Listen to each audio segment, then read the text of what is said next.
Salam sahabat anti korupsi. Bertepatan dengan Hari Anti Korupsi Sedunia pada tanggal 9 Desember 2022, saya ingin menyoroti beberapa pasal yang kontroversi dalam rancangan Kitab Undang-Undang Hukum Pidana yang sudah disahkan sebagai undang-undang oleh DPR beberapa waktu lalu.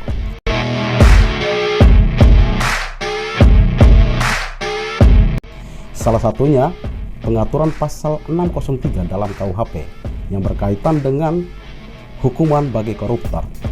Tentunya ini memberikan rasa ketidakadilan bagi para pencari keadilan. Bagaimana mewujudkan asas equality before the law di depan hukum.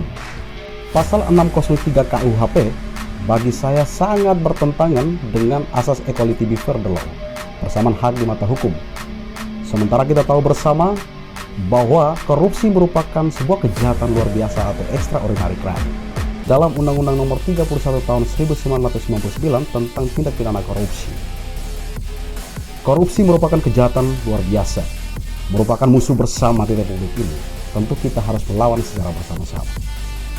Di dalam pengaturan pasal 603 KUHP yang mengatur tentang hukuman bagi para koruptor, bagi saya sangat-sangat merugikan masyarakat pencari keadilan.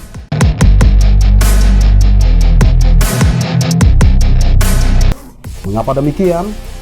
Karena hukuman dan denda bagi para koruptor dianggap sangat rendah, jauh dari Undang-Undang Nomor 31 Tahun 1999, yang mana pengaturan terkaitan dengan hukuman dan denda jauh lebih tinggi daripada yang diatur di dalam RKUHP yang baru disahkan sebagai undang-undang.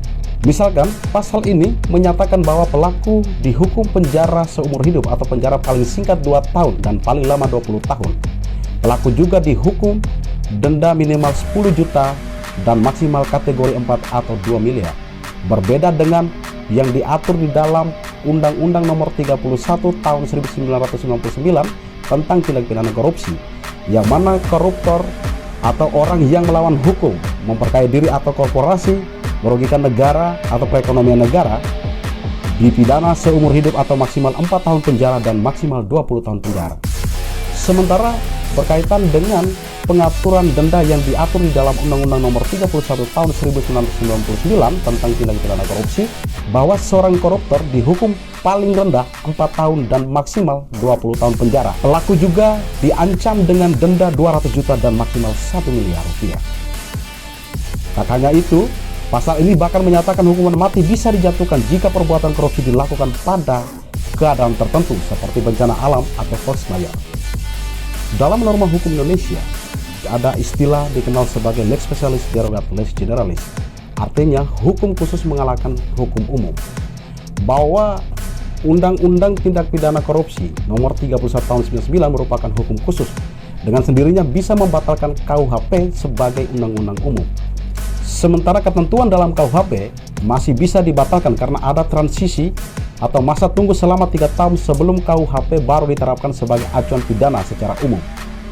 Ketentuan tersebut bisa saja batal, utamanya jika ada putusan Mahkamah Konstitusi yang membatalkan atau mengubah pasal-pasal tersebut. Bersatu lawan korupsi. Salam anti korupsi.